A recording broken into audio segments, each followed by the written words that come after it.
Olá, aluno, olá, aluna, tudo bem com você?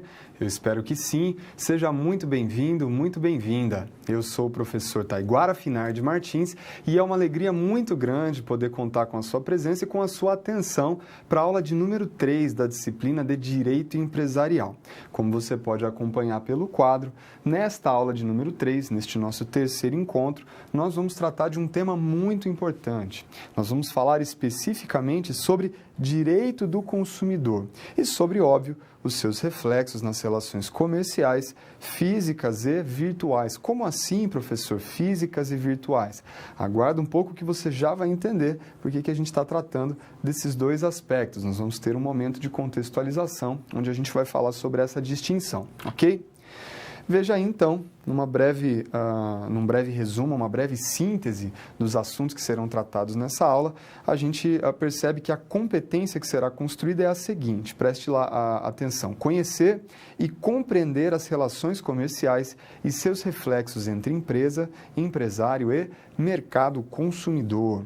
E num resumo, como você observa no tópico de baixo, a aula vai falar justamente sobre isso, claro, sobre os aspectos gerais do direito do consumidor e seus sistemas de responsabilidade em geral, tratando também sobre propriedade industrial. É isso mesmo. Agora, antes da gente ingressar de maneira mais objetiva e específica nos assuntos desta aula de número 3, é interessante que eu e você, aluno, investamos ou que a gente gaste pelo menos 1 ou 2 minutos para recapitular quais foram os conceitos das aulas passadas, das aulas de número 1 e 2, que eu espero que você tenha tido a oportunidade de assistir, não é mesmo? Será que você, aluno, você, aluna, consegue se recordar quais foram os assuntos mais importantes trabalhados nas nossas aulas anteriores? Eu quero te ajudar. Na aula de número 1, nós traçamos uma breve introdução a respeito das noções gerais do direito empresarial. Nós tivemos o cuidado de conceituar ideias importantes. Falamos, por exemplo, sobre o conceito de empresa, de atividade empresarial, inclusive mencionando quais são os requisitos para o seu exercício. Você se recorda que nós falamos sobre capacidade e incapacidade civil relativa e absoluta? Falamos também na primeira aula, aluno, a respeito dos tipos empresariais, que podem ser societários ou individuais, e vimos inclusive quais as vantagens e desvantagens de cada um deles. Também da primeira aula, nós traçamos uma breve introdução justamente ao tema que será objeto dessa aula de número 3, sobre as relações de consumo e o direito do consumidor. Agora nós vamos ter a oportunidade de aprofundar esses conhecimentos. E na aula de número 2, aula passada, essa você deve se lembrar com certeza, nós tratamos sobre os títulos de crédito. Falamos sobre o cheque, sobre as garantias que podem ser prestadas, sobre a fiança, sobre o aval e até sobre sigilo bancário a gente tratou, não é verdade? Pois muito bem, agora de maneira específica, falando sobre as relações de consumo e a importância delas em relação ao direito empresarial, quero convidar você a acompanhar comigo do quadro esse breve momento de contextualização. Qualquer empresa, aluno, por maior ou menor que seja, se submete a uma regra básica, que é esta daqui, olha, o seu produto ou serviço precisa ser consumido por alguém. Isso para que haja faturamento e, consequentemente, lucratividade. Então, preste muita atenção, essa é uma regra básica da atividade empresarial. Não há sentido em desenvolver atividade empresarial se não houver consumo, seja do produto ou serviço, porque é a partir do consumo que surge o faturamento e é do faturamento que se extrai o lucro, claro. Então, essa é uma regra muito simples que precisa ser observada. Agora, apesar de simples e de básica, essa regra tem alguns desdobramentos que são importantes. De novo do quadro, veja o que diz o próximo parágrafo. A relação de oferta e demanda, ela está inegavelmente vinculada ao conceito de consumo, portanto. Ocorre, aluno e aluna, que a relação de consumo, a depender de sua formatação, ela recebe tratamento diferenciado pela legislação. E talvez você esteja dizendo, professor, é verdade, eu me lembro que em momentos anteriores ou em outras oportunidades, você mesmo nos alertou, professor, a respeito da importância da relação de consumo e de como ela é tratada de maneira diferente pela legislação. Pois é, justamente, nessa aula de número 3, nós teremos tempo agora para abordar de maneira profunda e cuidadosa a relação de consumo com todas as suas particularidades. Vamos lá, então?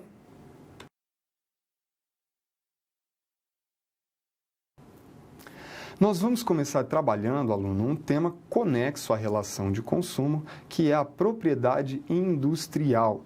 Propriedade industrial, professor, será que isso tem a ver apenas com grandes indústrias? Não, cuidado.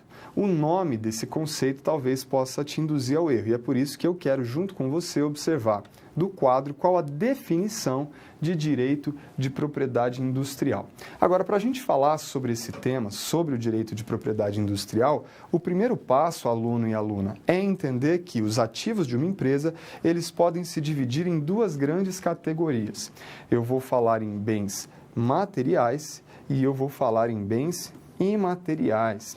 Afinal de contas, o que são os bens materiais, que também podem ser chamados de bens corpóreos ou físicos, se você preferir, não é? Os bens materiais são todos aqueles bens tangíveis. Então, algumas ilustrações nos ajudam a entender bem o que é que nós estamos falando. São bens materiais que compõem o patrimônio ativo, né? O patrimônio de uma empresa. Os móveis, o maquinário, no caso de uma grande indústria, por exemplo. Também os imóveis, veja que interessante, mas não apenas isso. Produtos em estoque, dinheiro em caixa, valores em contas bancárias, investimentos financeiros e etc. Então, todos esses são exemplos de bens materiais que compõem o patrimônio ativo, o patrimônio material de uma empresa, compõem o ativo material de uma empresa. Agora, você há de convir comigo, aluno e aluna, que diversas empresas têm o seu patrimônio mais valioso na forma de bens que são imateriais. Pense aí em uma grande marca ou uma empresa com um nome muito conhecido. O que será que vale mais para essa empresa? O seu maquinário ou o seu nome? Um imóvel ou a sua marca? É claro que muitas vezes os bens imateriais, esses que não são físicos, não são corpóreos, mas ainda assim têm valor, muitas vezes eles serão mais importantes para a atividade empresarial do que os próprios bens materiais, que podem ser substituídos, não é verdade? Então, quando falamos sobre bens imateriais, nós estamos nos referindo, por exemplo, ao nome fantasia, a uma marca, sobre a qual a gente vai falar com mais profundidade logo mais, a um slogan, ao know-how que é aplicado e utilizado e por vezes até desenvolvido pela empresa, aos registros e patentes, à tecnologia empregada no desempenho das suas atividades, ao direito autoral. Olha que interessante, até a softwares, né, programas de computador que podem ser desenvolvidos, criados e aplicados pela empresa. Muito bem, professor, e onde é que entra o direito de propriedade industrial em toda esta conversa?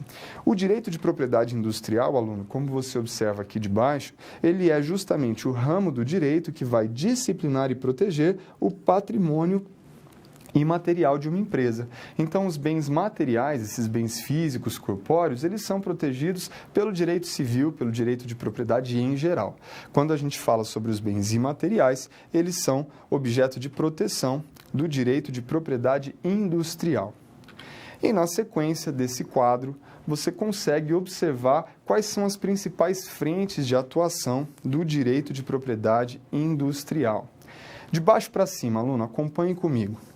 A primeira frente de atuação do direito de proteção ou da proteção à propriedade industrial é a repreensão à concorrência desleal. Você se recorda que em outra oportunidade nós falamos sobre os princípios que são importantes ao direito empresarial? E um deles era, claro, a livre concorrência, a ideia de que não deve haver a prática de atos predatórios de um empresário em relação ao outro. Então, essa repreensão à concorrência desleal é uma das frentes de atuação do direito de propriedade industrial.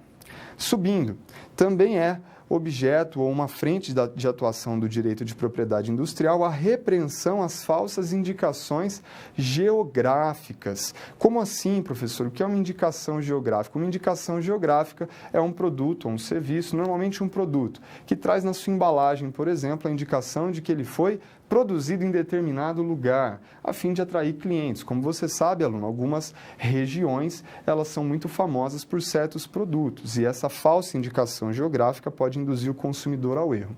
Mas mais importante para nós é que uma das principais frentes de atuação do direito de propriedade industrial é a concessão de patentes e de registros. Muito bem, professor, já ouvi falar muito em patentes e registros. Agora, eu sempre pensei que essas duas palavras elas eram sinônimas.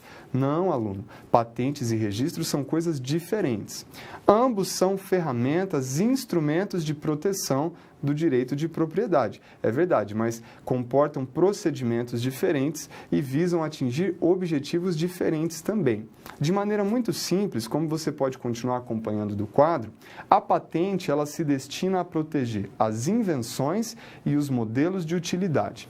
Já os registros, eles têm por objeto as marcas e os desenhos industriais. Então, repetindo, quando falarmos sobre invenção ou modelo de utilidade, estaremos pensando em patente. Quando falarmos sobre marcas ou sobre desenhos industriais, estaremos falando em registros. Bacana, professor. Agora, vamos falar de maneira mais específica sobre esse aqui, ó. Vamos falar sobre a marca, aluno. Isso porque a marca ela é conceituada pelo artigo 122 da Lei de Propriedade Industrial, que é a Lei 9279 de 1996. Professor, eu sou terrível com números. Eu preciso guardar esse número? Não.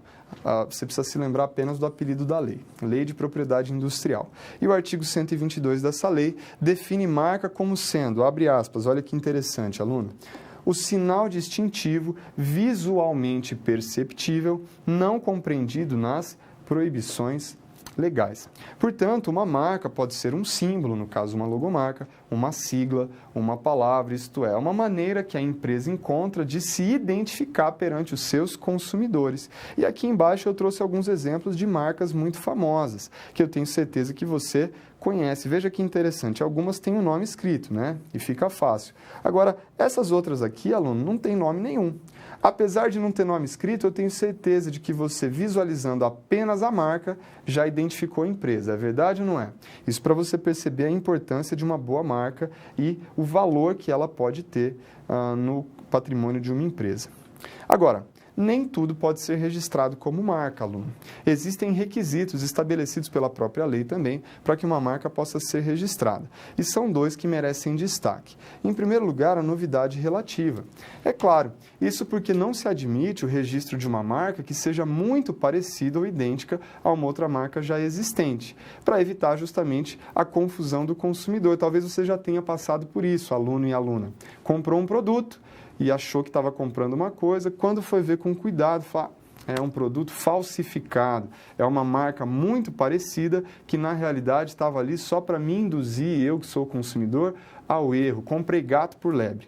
Para evitar esse tipo de prejuízo, então, não se admite o registro de uma marca que seja muito próxima ou parecida a outra marca já existente. E além desse requisito, o segundo que você acompanha do quadro é o não impedimento. Isso porque existem muitas marcas ou tipos de marcas que não admitem registro. Só para que você fique sabendo, aluno, o artigo 124 da Lei de Propriedade Industrial, que nós mencionamos agora há pouco, ele tem 23 incisos que são proibições de registro de marcas, valendo citar como, por exemplo, ou como exemplo, um termo técnico, um nome civil que não está sujeito a registro de marca, uma indicação geográfica, cores e suas denominações e algumas outras ilustrações. Lembrando que o registro da marca ele vigora pelo prazo de 10 anos, prorrogável por período ou por períodos iguais e sucessivos, ok, aluno? Então, lembrando, a marca ela é registrada, o registro vale por 10 anos e depois desses 10 anos é necessário renovar por igual período, quantas vezes for necessário, ok?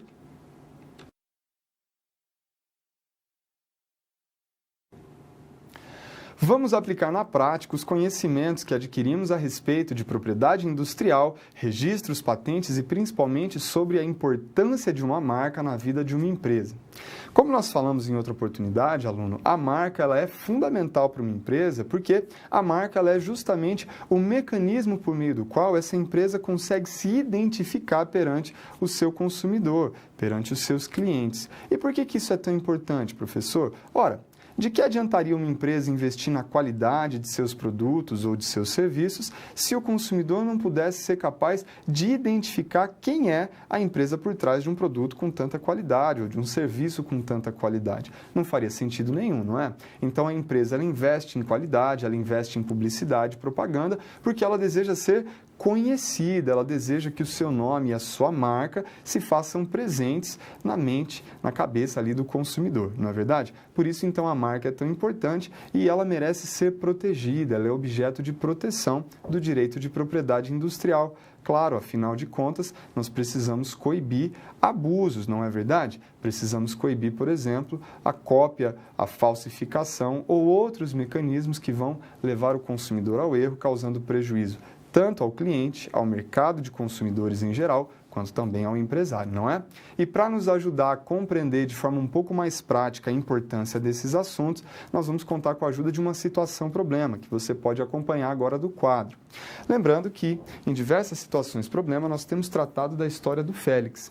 O Félix, que é um empresário, ele que depois de muitos anos trabalhando no ramo aí de rações para animais domésticos, tendo sido demitido, optou por, ao invés de sair distribuindo currículos, começar o seu próprio negócio. Ele, bom brasileiro que é, decidiu empreender e ele, utilizando os conhecimentos que ele já possuía, por ter trabalhado por tanto tempo nessa área, ele começou a sua própria empresa. Ele decidiu abrir uma pet shop e ele, inclusive, deu um nome muito chique para a sua pet shop. Olha, você pode acompanhar do texto aí.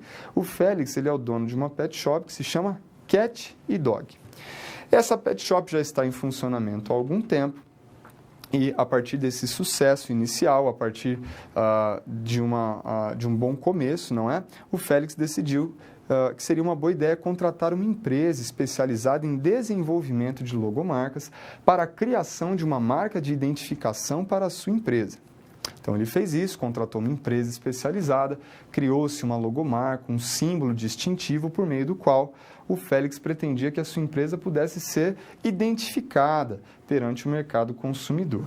Ele ficou muito satisfeito com a marca criada, achou muito bonita, ficou muito alegre e ele encomendou uma nova fachada para o seu estabelecimento que a incluísse. Falou, bom, agora que eu tenho essa logomarca maravilhosa que essa empresa criou para mim, eu vou reformar o meu estabelecimento e na fachada eu vou colocar essa logomarca junto com o nome fantasia do meu estabelecimento. Assim, todo mundo vai poder identificar agora qual é a minha pet shop. Meses depois, em outra região da cidade, o Félix ele teve uma desagradável surpresa. Veja lá o que aconteceu, aluno. Ele foi surpreendido ao avistar um estabelecimento bem menor que o seu, de qualidade e estrutura nitidamente inferiores. E na fachada ele percebeu que havia os seguintes dizeres: Pet Shop, Dog e Cat, acompanhados de um símbolo extremamente semelhante à sua logomarca. Vamos fazer uma pequena pausa.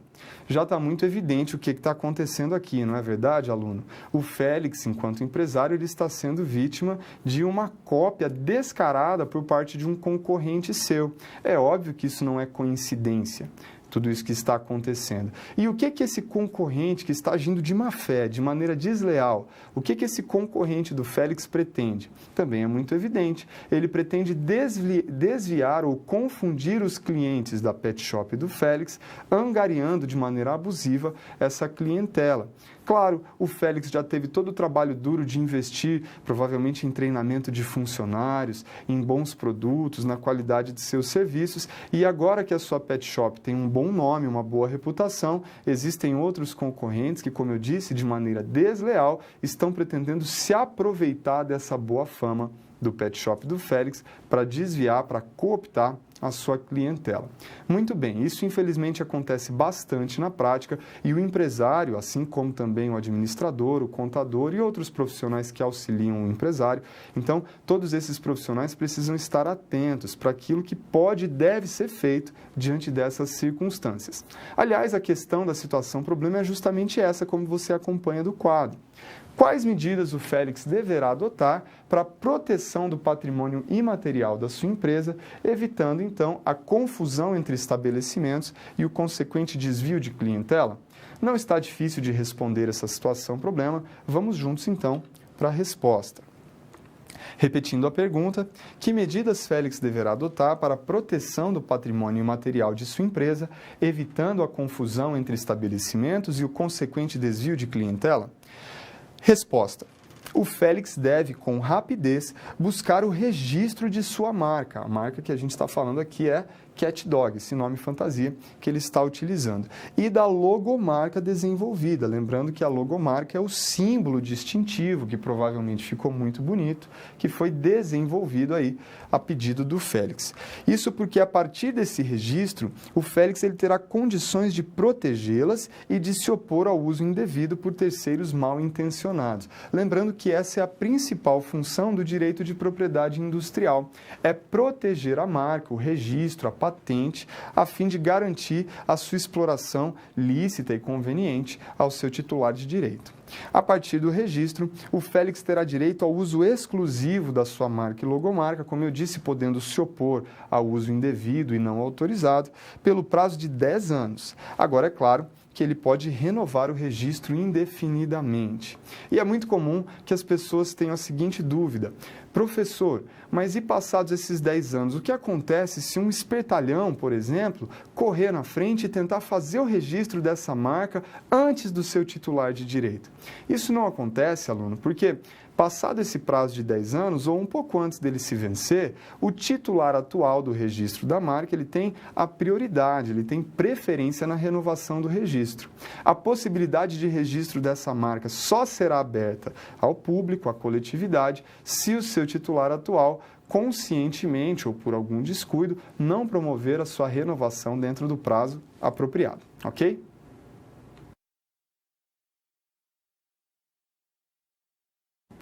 Vamos agora tratar de maneira um pouco mais específica sobre as noções gerais do direito do consumidor. Lembrando que, como vimos em outras oportunidades, sobretudo no momento de contextualização, o direito do consumidor é uma área muito importante no que se refere ao exercício da atividade empresarial. Isso porque, aluno e aluna, vale lembrar também, não há sentido na atividade empresarial se não pensarmos que o produto ou serviço que está sendo comercializado precisa ser, isso mesmo, consumido. Porque a partir do consumo é que surge o faturamento e é do faturamento que o empresário extrai o seu lucro. Não havendo, portanto, consumo, não há faturamento, não há lucro e não faria sentido em se exercer atividade empresarial. Também por isso, falar sobre empresa é falar sobre consumo, sobre oferta e demanda e falar também, claro, sobre direito do consumidor, não é verdade? Lembrando também, aluno, que as relações de consumo elas recebem uma proteção especial da legislação, como também tivemos oportunidade de estudar em um outro momento. Mas muito bem, vamos avançar então, como você pode acompanhar do quadro, para alguns conceitos que são importantes quando nós nos referimos ao direito do consumidor. A primeira parte, ou a primeira etapa para se compreender direito do consumidor é entender e saber que existe uma lei específica muito importante, fundamental, para tratar do assunto. Eu estou me referindo à Lei número 8.078 de 1990.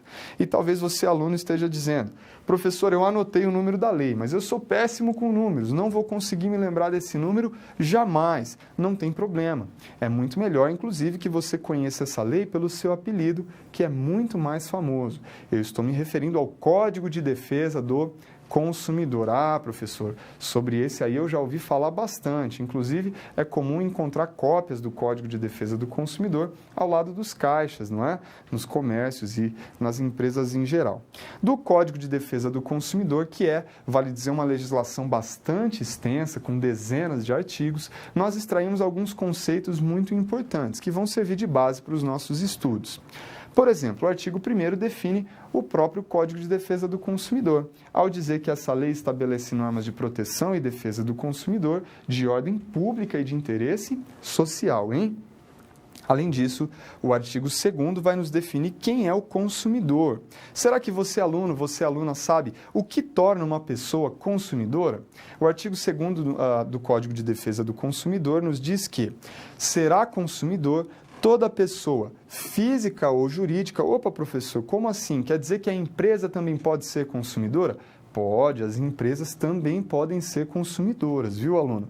Então, toda pessoa física ou jurídica que adquire ou utiliza produto ou serviço, então não importa se o que está sendo comercializado é um produto ou serviço, tá?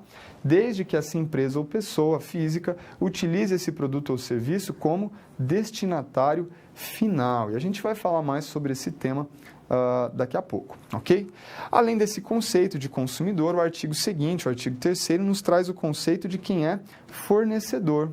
A lei nos diz que será fornecedor, novamente, toda pessoa física ou jurídica. Opa, professor, mais uma pausa. Quer dizer que as empresas podem ser consumidoras e também a pessoa física pode ser fornecedora?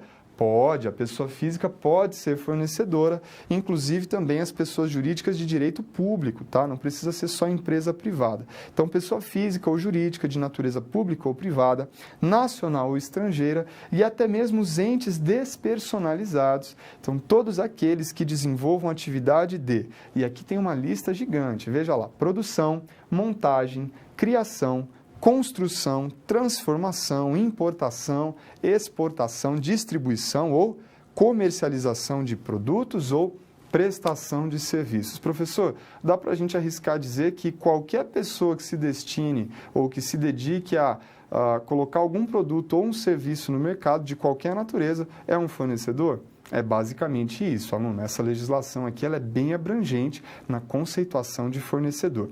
Agora, além dos conceitos de consumidor e de fornecedor, essa mesma lei nos traz também os conceitos de produto e de serviço, como você pode acompanhar logo na sequência do quadro. Os parágrafos 1º e 2º do mesmo artigo 3º nos dizem que é produto qualquer bem, móvel ou imóvel, material ou imaterial. Então, veja, até mesmo os produtos imateriais, as ideias, os conceitos, também são considerados produtos pela legislação. E, da mesma maneira, é serviço para fins dessa lei qualquer atividade fornecida no mercado de consumo, desde que mediante remuneração, ok?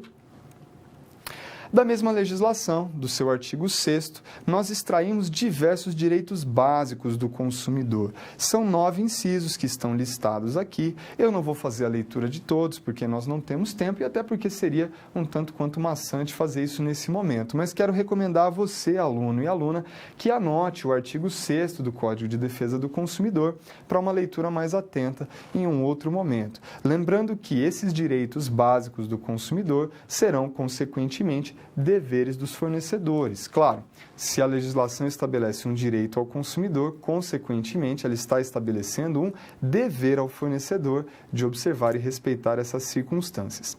E antes de concluir esse tópico, é muito importante entendermos uma distinção também entre dois conceitos que serão fundamentais nos nossos estudos. Eu estou falando sobre o vício e o defeito, como você novamente pode acompanhar do quadro. Professor, eu achei que era a mesma coisa. Produto viciado e produto defeituoso não é a mesma coisa? Não, aluno, cuidado, olha. O conceito de vício ele é muito mais abrangente. Eu direi que um produto ou serviço é viciado sempre que ele apresentar um problema de qualidade ou quantidade que o torne impróprio ou inadequado ao consumo a que se destina, ou ainda, que ele diminua o valor, assim como por aqueles decorrentes da disparidade com indicações constantes do recipiente, da embalagem, rotulagem ou mensagem publicitária. Agora, e o defeito, professor? O defeito ele é muito mais específico, aluno.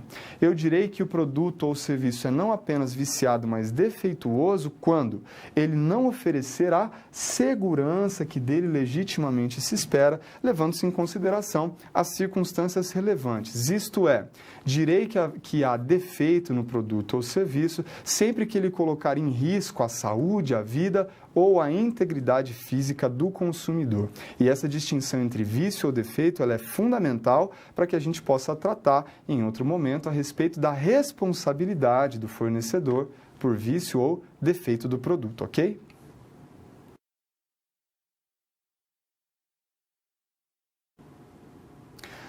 Agora que você e eu, aluno, conhecemos um pouco melhor as noções gerais e introdutórias a respeito do direito do consumidor, sobretudo quanto aos conceitos que são relevantes. A pergunta que se faz, portanto, é: quem é consumidor ou quem é fornecedor? O que pode ser considerado produto? O que é ou não é serviço? Agora que você, aluno, detém os conhecimentos a respeito desse assunto, chegou o momento de colocá-los à prova. E faremos isso por meio de uma situação-problema. Lembrando que a situação-problema ela é muito importante porque ela nos ajuda a construir uma ponte entre a teoria e a prática. Ela é uma maneira excelente de aprendermos e demonstrarmos também a importância dos conceitos teóricos e abstratos no nosso dia a dia, no cotidiano de um empresário. Para que você, aluno, não fique em dúvida, se perguntando, será que tudo isso que eu estou estudando realmente é relevante? Justamente para ver a relevância e a importância desses temas, é que nós vamos aplicar agora esses conceitos da relação de consumo, conceitos gerais do direito do consumidor, a uma situação prática, que você pode acompanhar comigo do quadro. Lembrando que estamos falando do Félix. O Félix, ele é um empresário e ele conduz as suas atividades empresariais em sua pet shop, que ele iniciou há pouco tempo, mas que felizmente está indo muito bem. A pet shop do Félix, então, ela vai bem, está prosperando, ele tem alcançado um razoável sucesso. Agora, presta atenção, aluno, no que aconteceu num determinado dia, lá no estabelecimento comercial do Félix. Preste atenção na história, vou começar a leitura. Certo dia, um cliente retornou ao pet shop de Félix e ele estava bastante contrariado. O que será que aconteceu, hein? Sem nem desejar bom dia, o cliente contou que no mês anterior ele havia adquirido um saco de 10 quilos de uma ração premium, muito cara. Agora, por que ele havia adquirido esse saco de ração, hein? Ele havia feito isso para presentear a sua irmã. A irmã dele, que é dona de uma gata chamada Morgana, tem um nome chique também essa gata, hein? Por quem nutre um carinho especial. Então, vamos imaginar aqui na história que era aniversário dessa irmã do cliente e ele pensou, poxa vida, a coisa mais importante para ela é a gata dela, eu vou dar um saco de ração especial, um saco de ração muito cara, porque eu sei que ela vai ficar feliz. E aí o cliente continuou contando a sua história. Ele disse, dias depois, recebi um contato telefônico da minha irmã. Isso é o cliente contando, né? E aí, essa irmã lhe contou que a Morgana, a gatinha, olha só que judiação, perdão, ela estava perdendo toda a pelagem e enfrentando problemas intestinais em virtude daquela ração, que na realidade não era própria para gatos, mas apenas para cachorros, segundo se informara junto ao fabricante. O que será que aconteceu? Acontece que na embalagem do produto, o cliente continuou contando, havia ilustração de um gato e de um cachorro comendo a ração juntos e em lugar algum se encontrava qualquer contraindicação ao uso para felinos. Professor, que história complexa. É verdade, muitos detalhes, mas você percebe, aluno, que é algo que pode acontecer no dia a dia, na rotina de um estabelecimento comercial, não é verdade? Nesse caso, estamos falando de uma pet shop e de um saco de ração, mas você pode aplicar esses mesmos conceitos a qualquer outro ramo de atividade que você preferir, ok? E é óbvio que a pergunta que se faz, ou as perguntas que se fazem, tem tudo a ver com os conceitos aplicados ao direito do consumidor. Então, o que é consumidor, o que é fornecedor, é caso de vício, é caso de defeito, o que é produto, o que é serviço, a gente vai precisar destrinchar essa história agora. Mas continue acompanhando comigo do quadro para que a gente possa fazer a leitura dos questionamentos aplicados a essa situação problema. Diante de tudo que foi dito, o Félix ele ficou em dúvida se, primeiro, aquele cliente poderia ser considerado um consumidor, mesmo tendo presenteado o produto a outra pessoa? É uma dúvida válida, não é? Será que a pessoa que adquire algo para dar de presente, ela é consumidora? E 2, a segunda dúvida era, se a confusão pela ilustração na embalagem da ração denotava alguma falha de fornecimento, ou se o que aconteceu ali foi apenas uma confusão por parte do cliente. Será que você, aluna, aplicando os conhecimentos que já adquirimos a respeito das noções gerais do direito do consumidor, já conseguiu resolver essa situação problema? Eu tenho certeza que sim, afinal de contas, ela não é muito difícil de ser resolvida, apesar da sua importância. Mas caso você ainda esteja em dúvida, vamos juntos então resolver essa situação problema. Acompanhe a proposta de solução do quadro. A primeira pergunta que se fez foi: aquele cliente poderia ser considerado um consumidor, mesmo tendo presenteado o produto a outra pessoa? Responda comigo, aluno. Sim, ele é consumidor. Isso porque o conceito de destinatário final, que é estabelecido pelo Código de Defesa do Consumidor, é bastante amplo.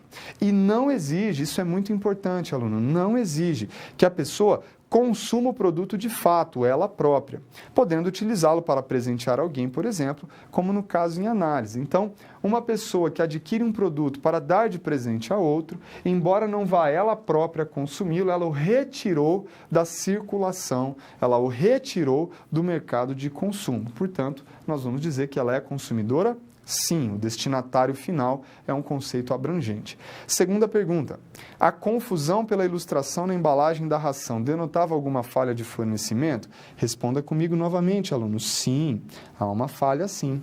Trata-se de vício de qualidade. Isso porque há uma disparidade entre a destinação do produto e as informações veiculadas na embalagem. Ora, o consumidor leigo foi levado a erro porque, ao observar que na embalagem havia ilustração de um gato comendo a ração, ele pressupôs, com toda a razão, aliás, que aquela razão era própria para gatos. Havia, então, um problema de qualidade, uma disparidade entre o que a embalagem dizia e a destinação correta e adequada do produto, ok?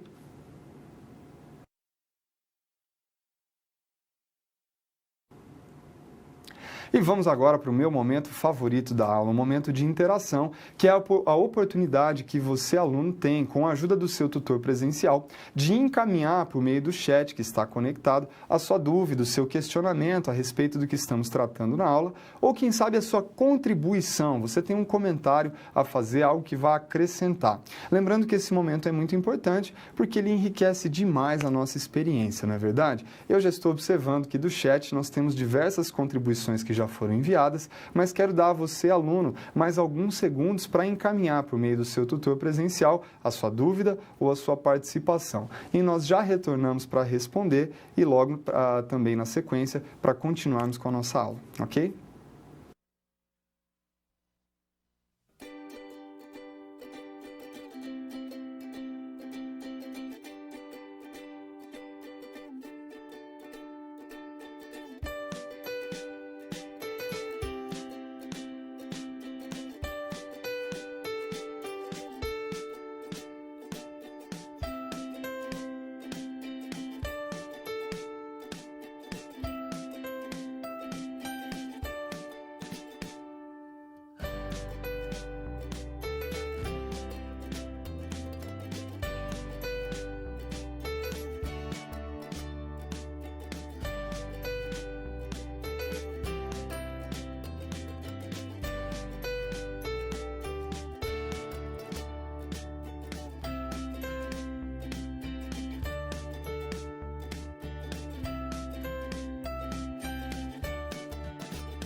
Estamos de volta e quero agradecer a todos vocês, alunos e alunas, que encaminharam seus questionamentos e contribuições para o nosso chat. Nós recebemos diversas participações, isso é muito bom, como eu disse, isso enriquece muito a nossa experiência.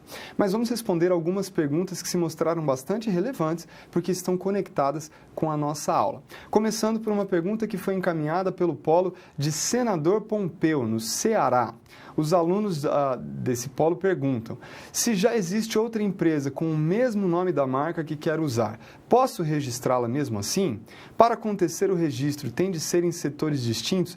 Excelente pergunta, aluno e aluna. Então, olha só, vale dizer o seguinte, que essa novidade, né, da marca, ela é setorizada de fato. Então, não pode haver coincidência entre marcas no mesmo ramo de atividade. Mas, caso as marcas elas se destinem a ramos diferentes, não há tanto problema. Para entender isso, é importante lembrar que o objetivo dessa sistemática é evitar a confusão do cliente. Agora, é claro que não há confusão do cliente se eu tiver duas marcas com nomes parecidos, mas em setores completamente distintos. Por exemplo, uma marca que trabalha no ramo de alimentos, por exemplo, e uma outra marca de nome parecido, mas no ramo de automóveis. É claro que nenhum consumidor vai confundir uma pela outra. Então, isso é possível sim, excelente participação. Desde que em setores distintos é possível haver marcas ou nomes que sejam coincidentes, ok? Uma próxima pergunta agora do polo de Jacareí, no estado de São Paulo. Um grande abraço para os nossos alunos paulistas, hein? Professor, uma empresa pode então ser consumidora e fornecedora ao mesmo tempo? Excelente pergunta, e a resposta é Sim, aliás, isso é comum de acontecer. Uma empresa ela pode ser consumidora em determinados momentos e fornecedora em relação a outras pessoas, tudo isso ao mesmo tempo. Vamos pensar numa ilustração. Uma empresa, por exemplo, quando adquire material de escritório para suas atividades internas, ela é consumidora. Afinal de contas, ela está adquirindo papel, caneta, clips, grampos como destinatária final. Ela vai consumir esses produtos, ela é consumidora em relação à empresa que lhe vendeu esses produtos, que ali atuou como fornecedora. Mas pode ser que, simultaneamente, esta mesma empresa que adquiriu o material de escritório esteja comercializando os produtos que produz, ou esteja, de repente, prestando serviços pelos quais foi contratada. Nessa situação, temos, portanto, uma mesma empresa que é consumidora em relação a uma certa operação e fornecedora em relação a outra. Excelente pergunta. E lembrando que você é aluno, você é aluna que encaminhou a sua dúvida, mas ainda não a teve respondida, quero incentivar você para que você não deixe de participar da aula atividade que acontece logo mais, onde nós vamos fazer exercícios de fixação e eu, professor, estarei conectado pessoalmente no chat para continuar respondendo aos seus questionamentos, ok?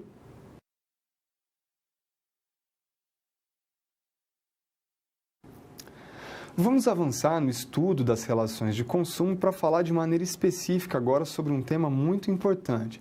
Vamos tratar sobre a responsabilidade do fornecedor de produtos ou serviços diante de um produto ou serviço que seja defeituoso. Agora, antes de tratar da responsabilidade pelo defeito, aluno e aluna, é muito importante que nós nos lembremos, que nós busquemos da nossa memória a distinção entre vício e defeito. Será que você consegue se lembrar dessa diferença, sobre a qual tratamos em outra oportunidade? Ela é crucial. Para te ajudar, eu quero dar uma dica. Defeito tem a ver com segurança. Lembrou?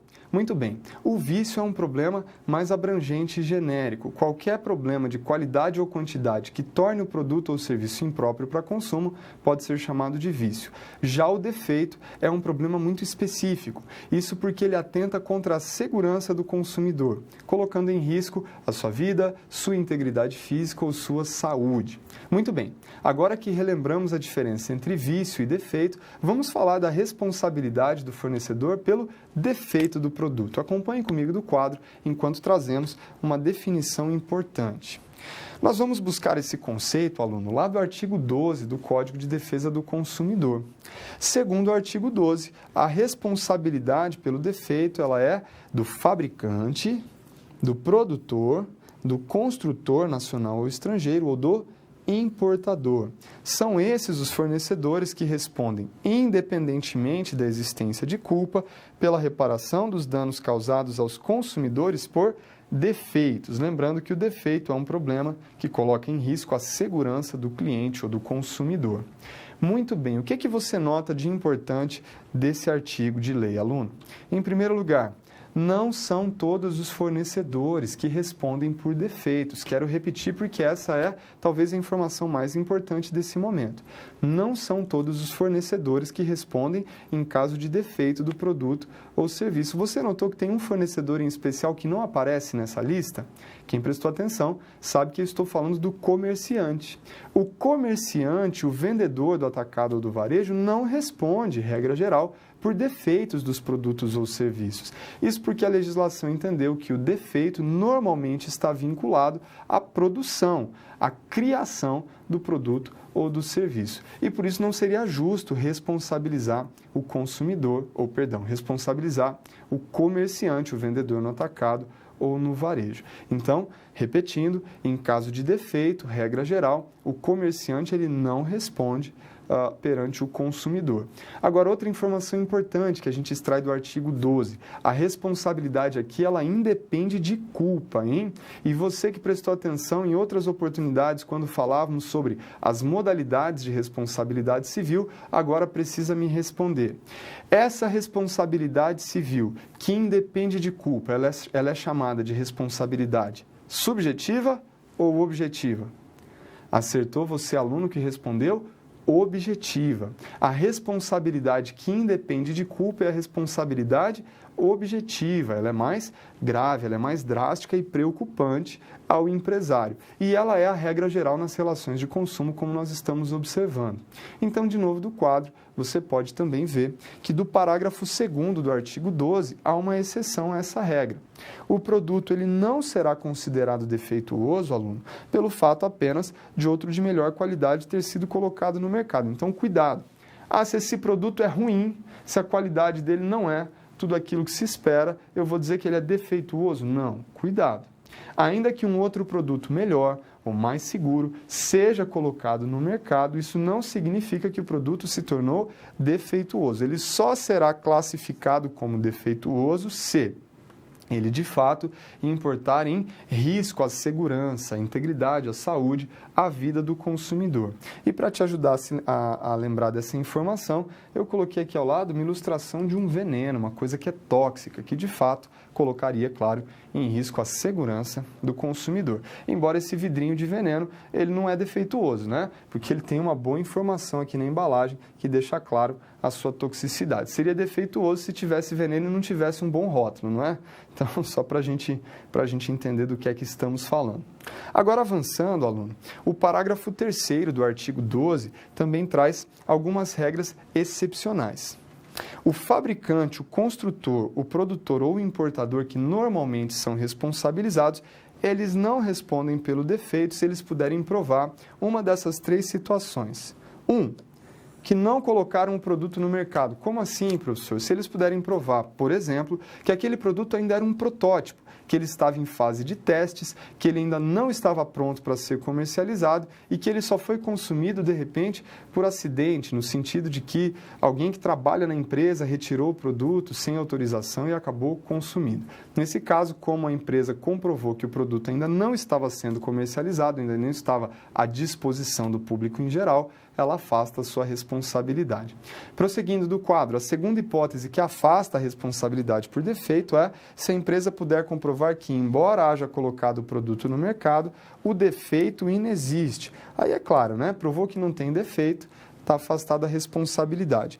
E muito interessante, veja a terceira hipótese. Também fica afastada a responsabilidade se comprovada a culpa exclusiva do consumidor ou de terceiro. E aí eu trouxe uma imagem para ilustrar. Professor, o que está acontecendo nessa imagem? O que essa moça está fazendo? Olha, aluno, não sei se você ficou sabendo, uns anos atrás teve uma mania, uma moda lamentável que ganhou bastante força nos Estados Unidos. Naquele país, diferente daqui, aqui nós usamos o sabão em pó de caixa, né? Lá eles usam muito essa cápsula para as máquinas de lavar roupa ou de secar roupa e dentro dessa cápsula já tem a medida correta de sabão e de amaciante necessários. Agora, voltando ali na imagem, você percebe que de fato essa cápsula tem uma aparência bonitinha, né? Para vender bem. E o que acabou acontecendo é que lançaram um desafio entre as crianças e os adolescentes, coisa de internet, né? Para ver quem que conseguia morder e mastigar essas cápsulas, que estão cheias de sabão e de amaciante pressurizado. Nem preciso dizer que o resultado foi desastroso, não é verdade? Muita gente passou mal, crianças e adolescentes que de fato sofreram prejuízo e teve até situações de morte. Nesse caso, o produto era defeituoso, aluno? Não. Embora tenha havido risco à saúde, integridade e segurança do consumidor, é óbvio que estamos diante de uma situação de culpa exclusiva do consumidor e aí não vai se falar também em responsabilização do fornecedor. E ainda do quadro tem mais uma situação que merece a nossa atenção. Eu disse no começo que o comerciante, em geral, não é responsabilizado por defeito. Agora, o comerciante pode ser responsabilizado, segundo o artigo 13, se o fabricante, o construtor, o produtor ou o importador não puderem ser identificados. Claro, isso para que o consumidor não fique de mãos abanando. Da mesma forma, se o produto for fornecido sem identificação clara do seu fabricante, produtor, construtor ou importador, até porque isso inviabilizaria a tão importante identificação. E ainda, o comerciante responde pelo defeito se esse defeito for oriundo de uma conservação inadequada de produtos perecíveis. Vamos pensar, por exemplo, em uma rede de supermercados que não acondiciona corretamente produtos que precisam ser mantidos em uma determinada temperatura. Com isso, os produtos eles se estragam, se deterioram, o consumidor que os ingere, estamos falando de alimentos, não é? Óbvio que vai ter um prejuízo à sua saúde, à sua integridade, e nesse caso, a culpa, é claro, é do comerciante que responde também. Então, lembrando, regra geral, respondem pelos defeitos do produto ou serviço apenas o fabricante, produtor ou importador. Agora, o comerciante responde também nessas circunstâncias que acabamos de mencionar.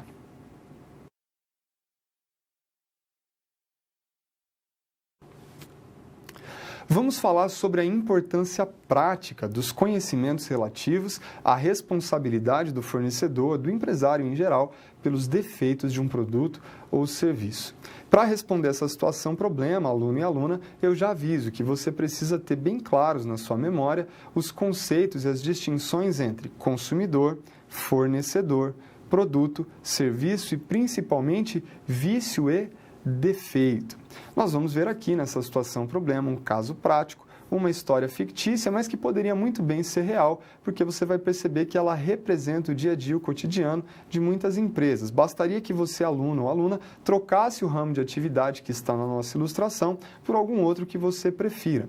E com isso a gente vai observar, como eu digo sempre, a ponte que se constrói entre a teoria e a prática, porque esses conhecimentos, de fato, eles são importantes para o nosso cotidiano. Então, acompanhe comigo do quadro, porque nós vamos continuar tratando do Félix.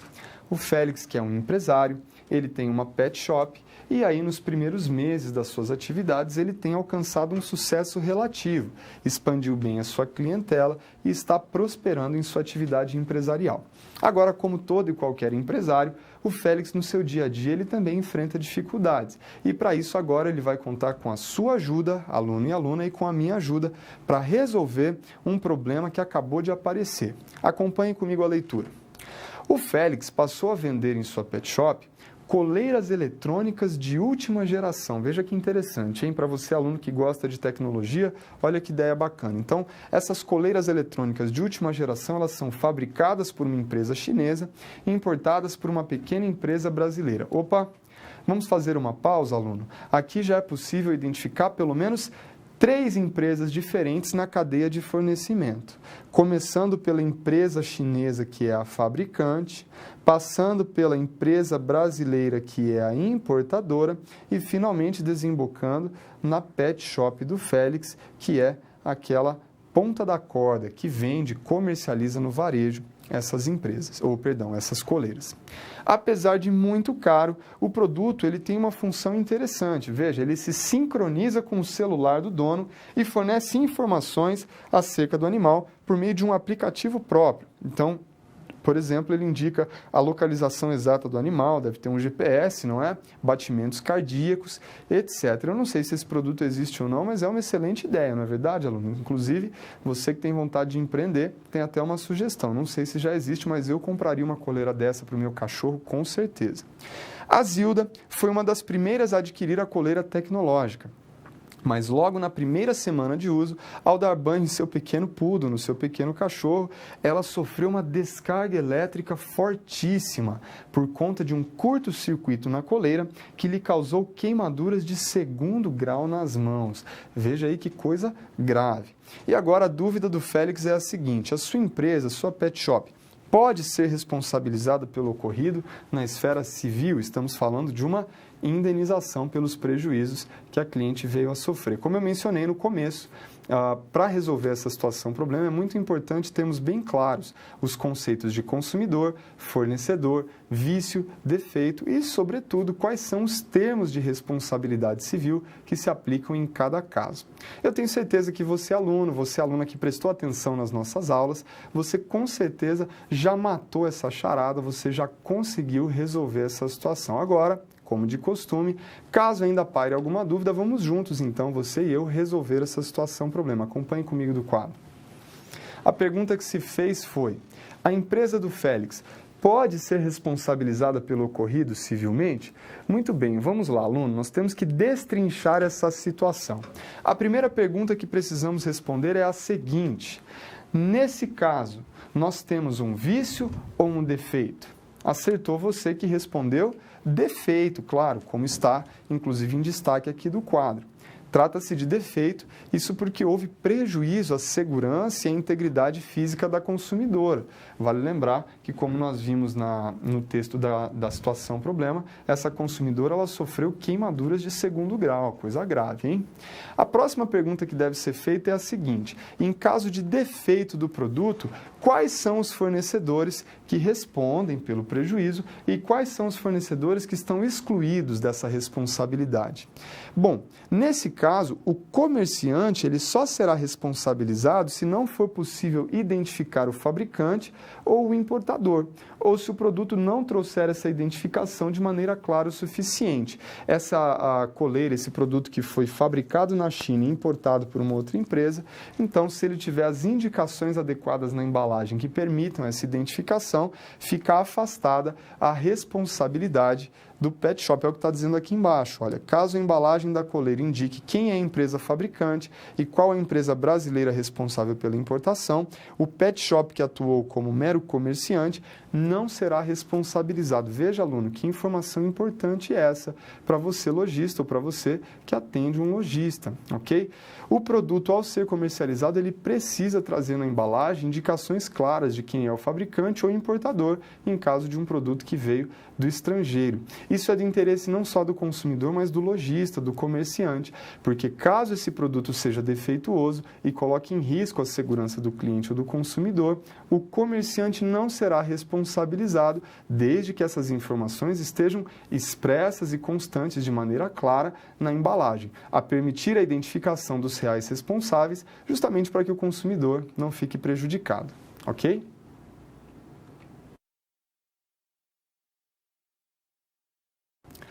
Falamos sobre a responsabilidade por defeito do produto ou serviço e vamos tratar agora sobre a responsabilidade pelo vício. Lembrando sempre que o vício é um problema mais abrangente.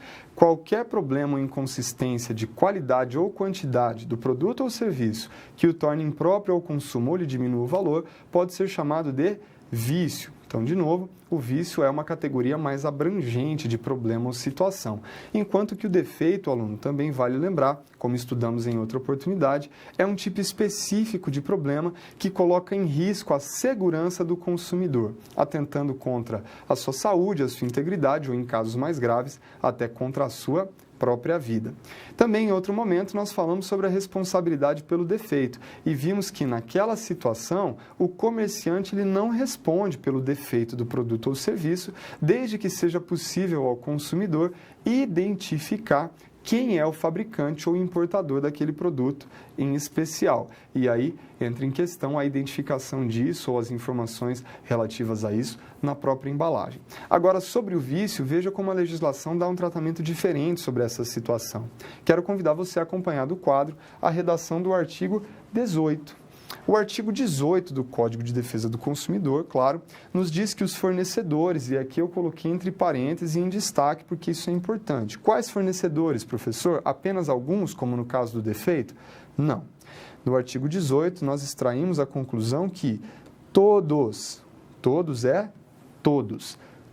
os fornecedores de produtos de consumo, duráveis ou não duráveis, respondem solidariamente, isto é, juntinhos. O consumidor pode acionar todos ao mesmo tempo, se quiser. Essa é a ideia da solidariedade no direito. Então, todos os fornecedores respondem solidariamente pelos vícios de qualidade ou quantidade que os tornem impróprios ou inadequados ao consumo, a que se destinam ou lhes diminuam o valor, assim como por aqueles decorrentes da disparidade, com indicações, como nós já vimos em outro momento. E aqui na lateral, eu trouxe talvez um dos exemplos mais clássicos, não é?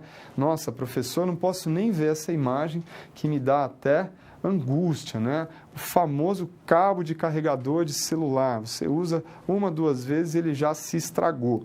Não é um caso de defeito, porque não está colocando em risco a sua segurança, a sua integridade, a sua saúde, mas é um exemplo clássico de vício. E aí nós temos diversas empresas na cadeia de fornecimento. Desde o fabricante, que certamente é uma empresa talvez internacional, que está lá na China, em algum outro lugar, passando pelo importador, pelo vendedor no atacado e pelo vendedor no varejo. Professor, bom saber, então, quem é que eu posso acionar no caso de vício como esse de um produto? Você, aluno, consumidor, pode e deve acionar todos os responsáveis, segundo a sua livre escolha, ok? Agora nós temos o parágrafo 1º do artigo 18, que nos dá algumas regras e opções que se aplicam nessa situação. A primeira regra, aluno, preste atenção, ela diz respeito a um direito do fornecedor. Ué, professor, eu achei que o Código de Defesa do Consumidor só trouxesse direitos ao consumidor. Não. O Código de Defesa do Consumidor também traz aqui um direito ao fornecedor. Que direito é esse? O direito de tentar resolver o vício num prazo de 30 dias. Ah, então não é de imediato a substituição, professor? Não, não. Segundo o parágrafo 1º, o fornecedor ele tem um prazo máximo de 30 dias para tentar solucionar o vício que lhe foi apresentado. E apenas se o vício não for sanado no prazo máximo de 30 dias, é que o consumidor ele pode então exigir alternativamente a sua escolha as 3 opções abaixo. Então, o que é que o consumidor pode exigir em caso de vício que não seja resolvido no prazo máximo de 30 dias? Em primeiro lugar, muito comum, a substituição do produto por outro da mesma espécie em perfeitas condições de uso. Claro, imagine você, aluno, consumidor, que comprou um eletrodoméstico, o eletrodoméstico não está funcionando, você solicita a troca por um outro igualzinho, mas que esteja funcionando. Isso é possível.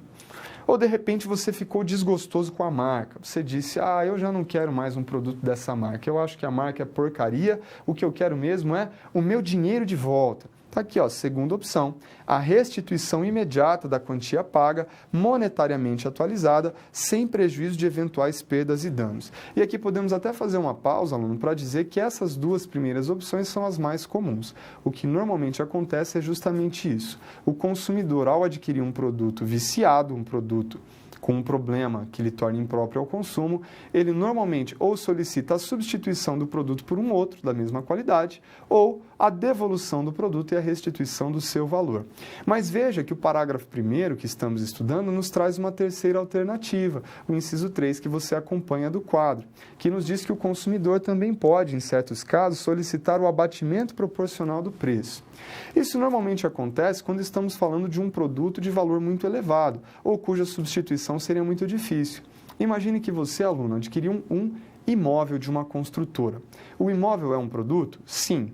Você é consumidor e a construtora é fornecedora.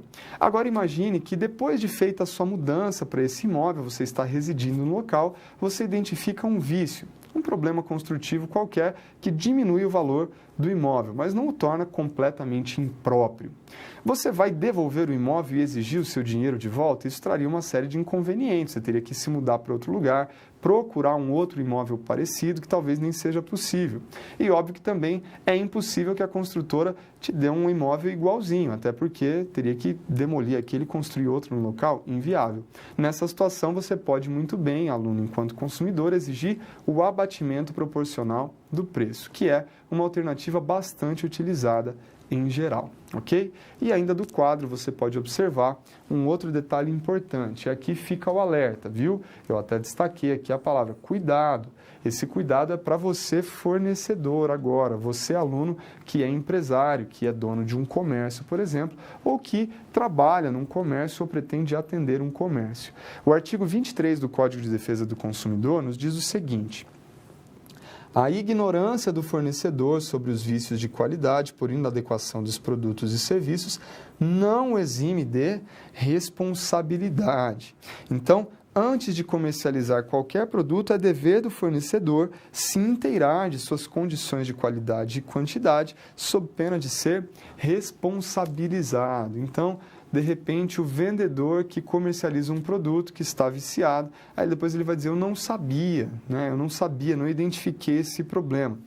Essa ignorância não afasta a responsabilidade do fornecedor, ok? Porque é dever do fornecedor, mesmo do comerciante, que está simplesmente ali vendendo produtos no varejo. É seu dever se certificar que o produto apresenta aí as características que o tornem próprio para o consumo, de acordo com a expectativa do consumidor, ok?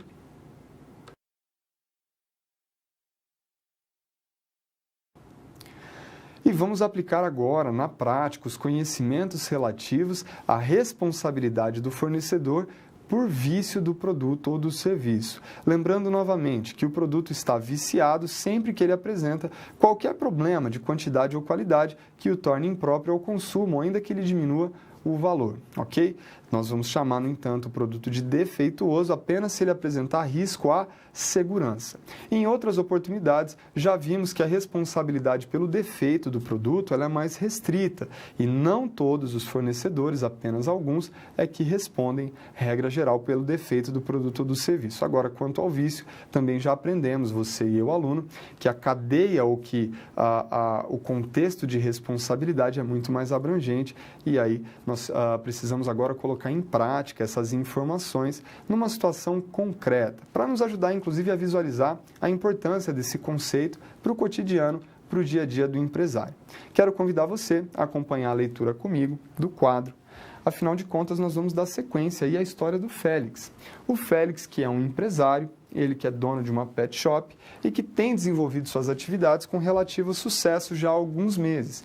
Agora, como temos dito também, é óbvio que o empresário, no seu dia a dia, no seu cotidiano, ele sempre vai enfrentar dificuldades, desafios que ele precisa superar.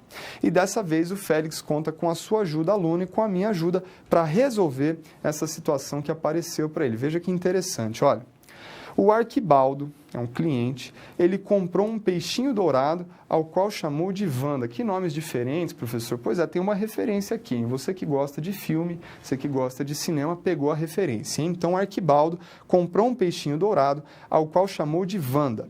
E ele procurou o pet shop de Félix, onde adquiriu 10 potes de ração para peixe de 100 gramas cada, conforme indicação expressa na embalagem. Olha, aluno, eu não entendo muito de peixinho dourado, mas eu acho que 10 potes de 100 gramas, 1 quilo de ração para um peixinho dourado, o Arquibaldo fez a compra da vida, né? Vai passar o resto da vida para gastar essa ração aí. Mas tudo bem, de repente ele pensou, foi isso mesmo, né? Falou, vou comprar uma vez só, já compro os 10 potes e não preciso voltar ao pet shop nunca mais. Talvez tenha sido essa a linha de raciocínio.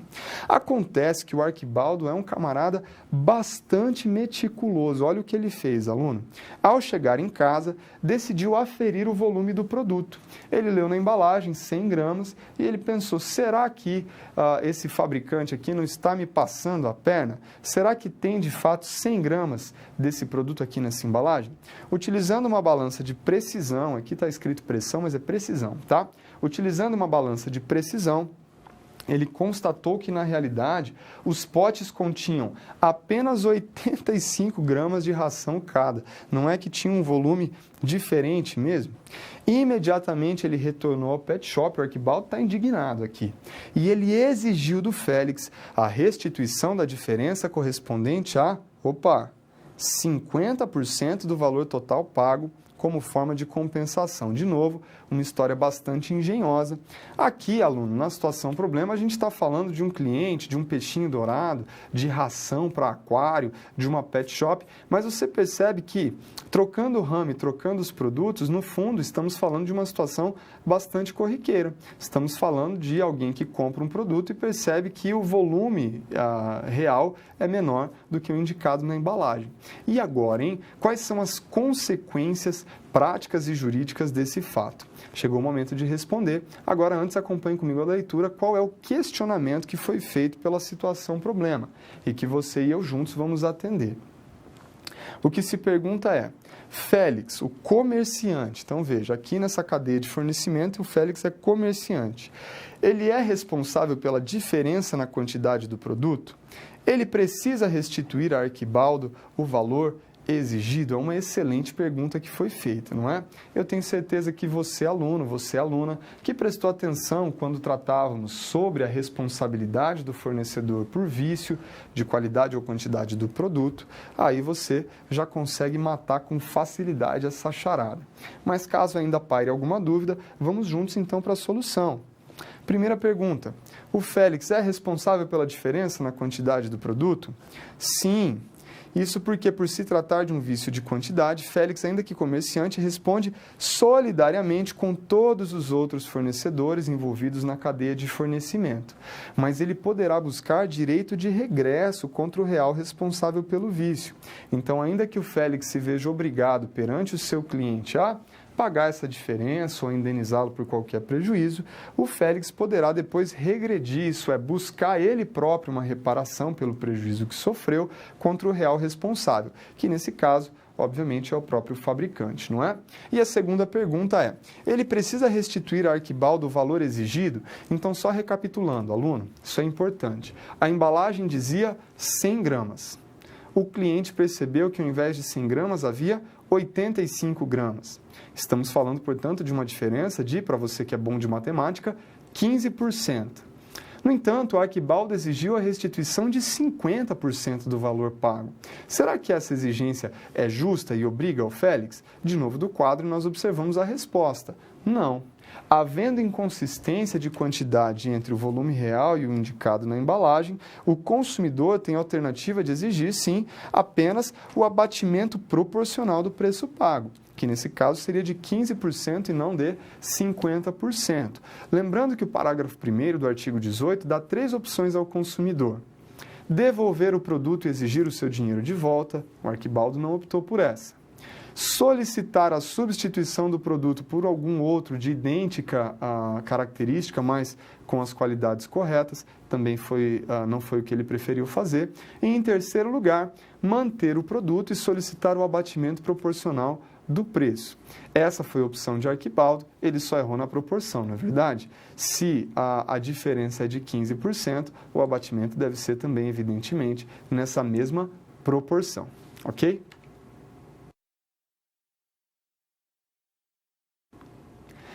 E agora, avançando para o encerramento, chegou o momento, de novo, ou da oportunidade mais interessante dessa aula. É a chance que você, aluno, você, aluna, tem de participar conosco. Isso porque você pode, contando com a ajuda do tutor presencial que te acompanha, encaminhar por meio do chat a sua dúvida, o seu questionamento, ou quem sabe a sua contribuição. Você que pode ter um comentário que vai acrescentar aquilo que nós estamos discutindo no curso da aula. Eu já estou vendo ali do chat que nós estamos tendo várias participações. Agora, se de repente você ainda não encaminhou a sua dúvida ou o seu questionamento, eu quero dar a você alguns segundos para que o faça por meio do seu tutor. E nós já retornamos para atender a todas as perguntas.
Estamos de volta, quero agradecer a todos que participaram, tivemos diversas inserções no chat e eu quero tentar responder a todas, ainda que a gente tenha que correr um pouquinho. Então vamos começar pela pergunta dos alunos do Polo de Duque de Caxias, no Rio de Janeiro. Um abraço para os nossos alunos cariocas.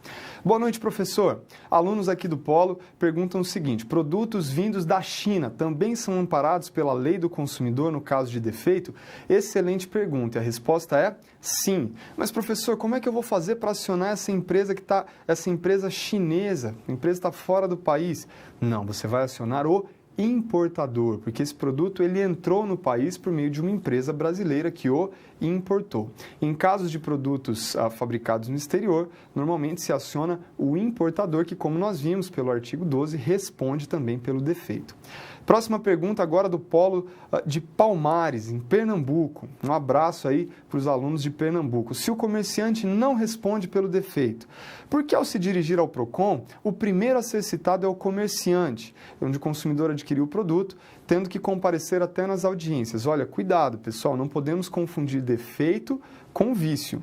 Em caso de vício, o comerciante responde sim e certamente será citado pelo PROCON, caso acionado em uma situação de vício. O comerciante só não responde em caso de defeito. Tudo bem, professor, mas eu estou falando de defeito mesmo e ainda assim o PROCON aciona o comerciante. Muitas vezes, num primeiro momento, não fica bem claro se a gente está tratando de vício ou defeito e por isso o comerciante pode ser chamado. Mas a defesa do comerciante pode inclusive seguir essa linha. Olha, eu não sou responsável porque não é um caso de vício, é um caso de defeito. Estamos falando de um risco à segurança do consumidor, ok? Mais uma pergunta, dessa vez, dos alunos do Polo de Nova Friburgo, no Rio de Janeiro. Acho que já tivemos uma pergunta desse polo, né? De novo, um abraço aí para os nossos alunos cariocas. Professor, se uma embalagem tiver a imagem de um cachorro e um gato, assim como tivemos, né, na situação problema, mas o alimento for apenas para cachorro, mas essa informação constar no rótulo, o consumidor pode alegar que foi induzido ao erro ou ele tem obrigação de ler o rótulo? Aqui a questão é um pouco subjetiva, aluno. Nós precisamos decidir se era razoável exigir do consumidor a compreensão daquilo ou se o engano que ele cometeu é um engano que qualquer pessoa cometeria. Se as inscrições do rótulo estão bem grandes e bem fáceis de ser lidas e compreendidas e a imagem do cachorro e do gato está bem pequenininha, talvez seja a falha do próprio consumidor. Agora imagine um saco bem grande de ração com uma imagem gigantesca de um cachorro e de um gato e ali só em letras bem miudinhas, quase ilegíveis lá embaixo a informação de que aquela ração não é própria para felinos. Nesse caso, aí não dá para se exigir do consumidor médio, razoavelmente, que ele tivesse lido essa informação, ok? Então a questão é subjetiva, vai depender do caso a caso. E ainda vamos responder uma última pergunta do Polo de Ulianópolis, lá no Pará. Um abraço aí para os alunos de Ulianópolis, espero que eu esteja falando corretamente o nome da cidade. Professor, em nossa cidade, interior de Belém, Ulianópolis, interior de Belém do Pará. Agora não entendi qual que é a cidade, mas tudo bem. As assistências técnicas dos produtos elétricos com defeito não são trocadas e passam de 1 mês a 2 na assistência. Tem em lei um prazo para este caso? Excelente pergunta, inclusive mencionamos na aula. Tem sim. O prazo é de 30 dias. Passados 30 dias, então, a empresa é obrigada a atender a opção feita pelo consumidor, seja de trocar o produto por outro, seja de devolver o valor pago ou ainda de abater o valor proporcional do preço, a depender do caso, ok? E você que não teve a sua pergunta respondida, não desanime. Quero incentivar você a continuar participando conosco depois do intervalo da aula atividade, onde eu, professor, estarei conectado no chat para continuar essa nossa interação, esse nosso diálogo. Combinado?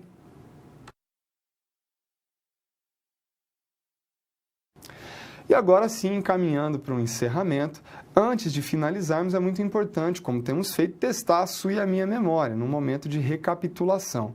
Antes de você consultar suas anotações e antes de passarmos para o quadro, será que você consegue se lembrar de quais foram os 4 tópicos mais importantes que trabalhamos nessa aula?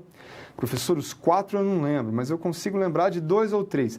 Já está excelente, tá? Então, se você conseguir recapitular ou se recordar de 2 ou 3 tópicos dessa aula, parabéns, significa que você já conseguiu reter uma boa parte do conteúdo. Mas, de qualquer maneira, vamos ao quadro para observar quais foram os pontos mais importantes dessa aula de número 3 da disciplina de Direito Empresarial. Nós começamos tratando de um assunto conexo às relações de consumo. Nós falamos sobre a propriedade industrial. Esse que é o ramo do direito de propriedade industrial, que se dedica à proteção dos bens e do patrimônio imaterial da empresa. E nesse contexto nós falamos especificamente sobre a importância da marca, esse elemento de identificação visual das empresas que é protegido pelo direito de propriedade industrial, que está sujeito a registro e que tem ali alguns requisitos e impedimentos estabelecidos pela lei. Lembrando que há uma lei específica para falar sobre isso, a Lei de Propriedade Industrial, que você precisa conhecer, aluno. Além disso, num segundo momento, nós trabalhamos as noções gerais de direito do consumidor.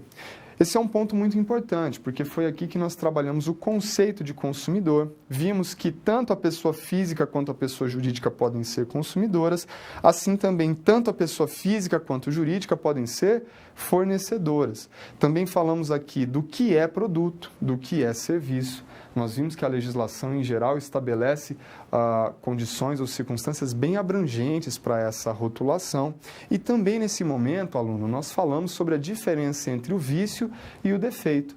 Lembrando que o vício é uma categoria também mais abrangente, é qualquer tipo de problema de qualidade ou quantidade que torne o produto ou serviço impróprio ao consumo, enquanto que o defeito mais específico é algo que traz risco à segurança do consumidor.